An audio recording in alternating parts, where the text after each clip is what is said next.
Bonsoir à toutes et à tous, bienvenue dans cette édition d'information. Le Premier ministre chef de gouvernement était ce matin à l'hémicycle. Dr Ibrahim Kassouri Fofana est allé présenter aux élus du peuple la politique générale du gouvernement, une déclaration axée sur la lutte contre le Covid-19 et la promotion de la bonne gouvernance. Voici un extrait de cette déclaration.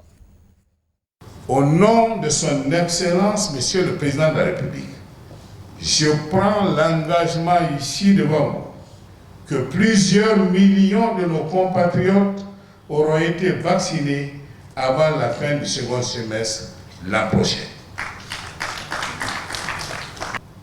Comme une loi de série, notre pays a connu il y a quelques semaines la résurgence de la maladie à virus Ebola. Nous sommes cependant rassurés parce que contrairement à 2014 où on avait été surpris, nous sommes cette fois bien mieux préparés. Mieux préparés parce que nous avons construit dans l'intervalle une douzaine de laboratoires de recherche et des dizaines de centres de santé. Mieux préparés parce que nous avons acquis une solide expérience dans la gestion des épidémies avec la mise en place de l'Agence nationale de sécurité sanitaire, ANSS, à laquelle je rends hommage. Mieux préparé par ailleurs parce que le personnel soignant est plus nombreux, mieux formé et fait preuve d'un total dévouement. C'est pourquoi, dès l'alerte des premiers cas, le gouvernement a activé très rapidement le dispositif d'alerte, de surveillance et de prévention. Plus de 10 000 vaccins ont été rendus disponibles dans les zones exposées et d'autres livraisons sont attendues. Je puis vous assurer de la totale détermination du gouvernement, avec l'appui de ses partenaires, à éradiquer très rapidement cette maladie. Entamée en décembre 2020, la 4e République est sans doute le point de départ d'une nouvelle ère de gouvernance caractérisée par la révolution culturelle que M. le Président Alpha Condé appelle de tous ses voeux et est engagé aussi à réussir pour changer notre société et façonner le Guinéen nouveau. Nous sommes entrés, et il faut s'en réjouir, dans l'ère de la redevabilité, de la transparence et de la solidarité. Bref, l'ère d'une gestion vertueuse de la chose publique sous le signe de gouverner autrement. Nous sommes le 7 avril 2021. Le 7 avril de chaque année, l'humanité célèbre la journée mondiale de la santé. Cette date est souvent mise à profit pour attirer l'attention des citoyens sur une thématique particulière. Déclaration croisée du ministre de la Santé et du représentant de l'OMS en Guinée. Elles sont commentées par Mariam Kamara. Le 7 avril de chaque année est pour les autorités sanitaires l'heure du bilan. Cette année, comme celle antérieure, la pandémie au Covid-19 et l'inégalité des couvertures sanitaires mondiales se placent au centre des préoccupations. La Journée mondiale de la santé n'est pas une simple commémoration. Elle doit être l'occasion de susciter une dynamique collective pour des actions en faveur d'un accès universel aux soins. Le gouvernement guinéen, qui a souscrit à la stratégie mondiale de couverture sanitaire universelle, continuera sous le leadership du président de la République à agir de concert avec tous les partenaires pour améliorer la santé et le bien-être de toutes les populations.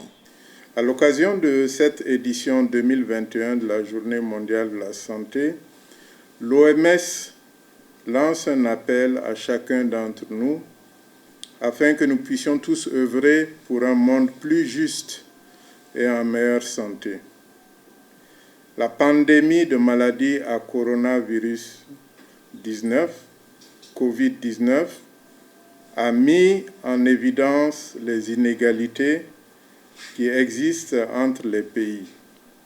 Des investissements accrus sont nécessaires en vue d'accélérer les progrès vers la couverture sanitaire universelle pour protéger les personnes contre les difficultés financières qui entravent l'accès aux soins. À l'avenir, les dirigeants et les communautés doivent œuvrer en synergie pour mettre fin aux inégalités sur l'ensemble du continent. À travers ces déclarations, l'OMS et le ministère de la Santé comptent ainsi mieux édifier les systèmes de santé afin d'avoir une société plus résiliente. Face aux réticences de certaines populations de Nzérékour et environ à l'épidémie hémorragique à virus Ebola, le projet d'appui au renforcement du système de santé PASA 2, le ministère de la Santé sensibilise les populations locales après les leaders religieux, surtout autour des couches vulnérables, d'être à l'école des bonnes pratiques de lutte contre la maladie à virus Ebola. Lancé Kamisoko, Mohamed Lamine Diallo. Souvent oubliés dans des campagnes de sensibilisation, les groupes spécifiques constitués notamment des personnes à mobilité réduite et des femmes sont les principales cibles de la présente communication sur la maladie à virus Ebola. Initiée par le projet d'appui au renforcement du système de santé PASA 2, cette campagne vise l'implication de toutes les composantes de la société dans l'éradication de l'épidémie d'Ebola en région forestière. Notre attente, c'est leur implication dans la lutte contre la maladie à virus Ebola, leur implication dans la sensibilisation, mais surtout l'acceptation de la vaccination. 600 femmes leaders de la commune urbaine de Nzérékour et plusieurs dizaines de personnes vulnérables sont sensibilisées sur la connaissance et les méthodes préventives de l'épidémie à virus Ebola. À partir, n'est-ce pas, de cette campagne de sensibilisation que nous bénéficions avec les GIZ, il y aura une prise de conscience qui va aboutir ici à un changement de comportement. Moi, je disais que si tu as Ebola, si on t'envoie à l'hôpital, tu ne te retournes pas. Pour savoir que tu fais la guérison pour te retourner, ça là, vraiment que ça m'a fait plaisir. C'est grâce à cette sensibilisation que moi j'ai compris ça. Au même moment, des mobilisateurs sociaux sont déployés par le PASA 2 dans 5 localités pour une sensibilisation de porte à porte. À ces jours, 58 000 personnes sont touchées, dont plus de 22 000 femmes. Ce mercredi, les travailleurs de la radio-télévision guinéenne étaient mobilisés pour prendre la seconde dose du vaccin Sinopharm en ligne de mire, mettre ces techniciens et journalistes de ce média de service public à l'abri de cette pandémie qui fait toujours des ravages à travers le monde. Thierno Maroufba, Mohamed Seyar Souma. 21 jours après la première dose du vaccin Sinopharm, les travailleurs de la radiodiffusion-télévision guinéenne sont à nouveau devant l'équipe de l'Agence nationale de sécurité sanitaire pour la seconde dose. Avec l'administration de cette deuxième dose, ces journalistes et techniciens de la maison mère sont désormais à l'abri de cette pandémie de la Covid-19. Je suis très content par rapport à ce que l'État est en train de faire pour mettre la population, les travailleurs à l'abri de cette maladie qui a fait beaucoup de dégâts à travers le monde et particulièrement en Guinée ici. Donc après cette dose, je me sens désormais aguerri. J'espère que cette dose va être très efficace pour combattre la maladie contre la Covid-19. À l'occasion de cette campagne de vaccination de masse lancée sous la houlette du chef de l'État, les travailleurs sont massivement mobilisés. Il s'agit de faire immuniser contre la pandémie de la Covid-19. C'est une joie pour moi parce que je suis non seulement immunisé contre le coronavirus et je peux protéger ma famille, protéger aussi les autres. Parce que quand on est vacciné, c'est qu'on peut se sentir heureux.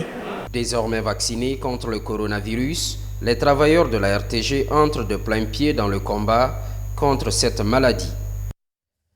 En province, les collectivités locales de Mamou retroussent les manches pour relever les défis de développement exercice 2021. Pour y arriver, des engagements sont pris devant les autorités locales.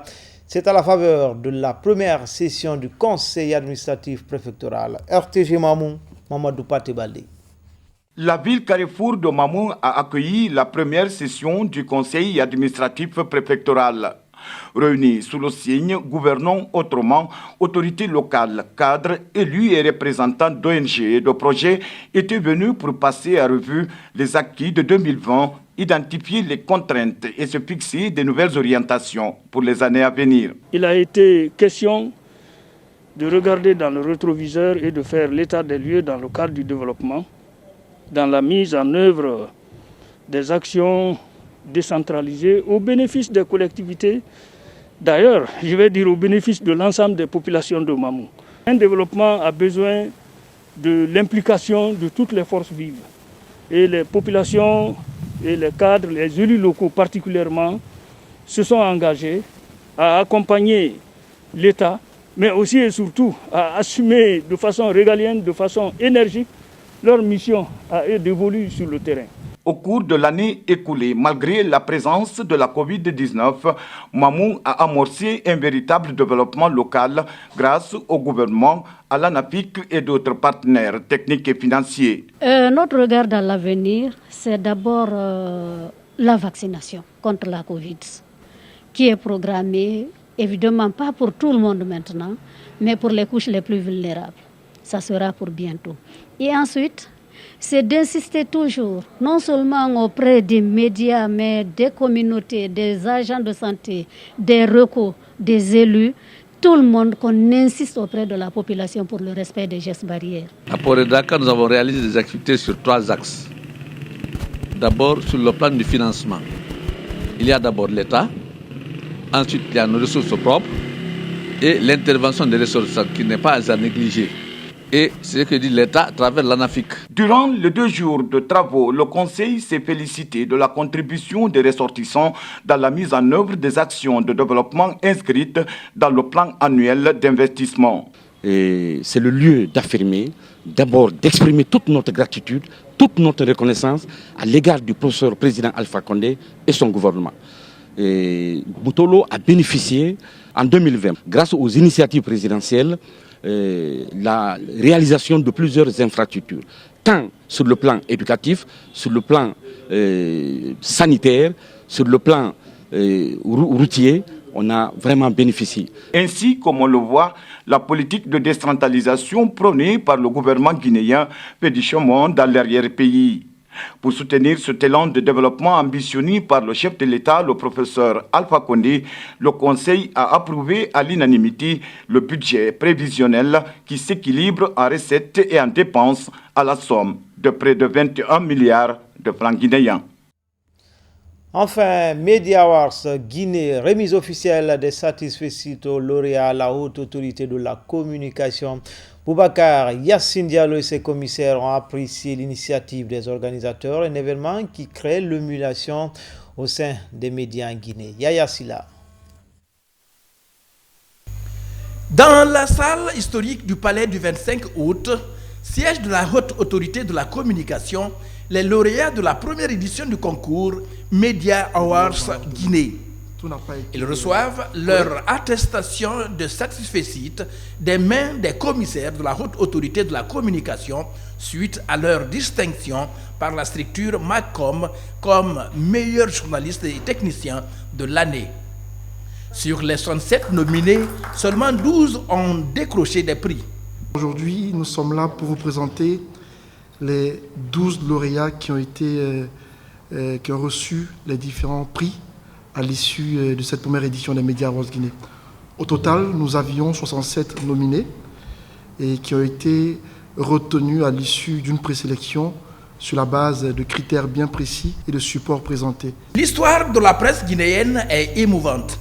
Les prix qui ont été distribués portent tous les noms d'éminents journalistes qui ont fait de ce métier un sacerdoce. Une occasion pour Boubacar Yassine Diallo, un des vétérans de la presse guinéenne, de rappeler les caractères vertueux des anciens de la presse comme les feux Émile Tompapa et Alpha Ibrahima Mango Diallo. En tant que journaliste, je suis toujours heureux de participer au développement de la presse. Et la meilleure façon de développer la presse, c'est de créer l'émulation entre les journalistes.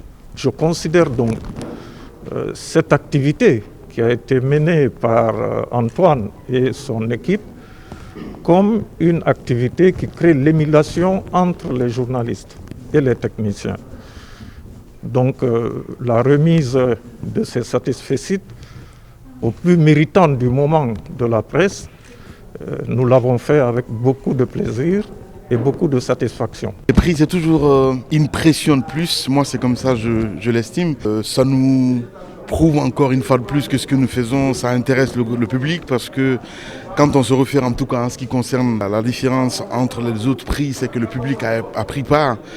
Et pour nous, c'est un signal fort qu'on nous envoie à dire de continuer le combat, de continuer toujours à donner le maximum de nous-mêmes. Le professionnalisme dans le métier du journaliste est et demeure le vocable de la haute autorité de la communication. Le président de la HAC rassure que seuls les professionnels recevront à partir du 3 mai les cartes de presse.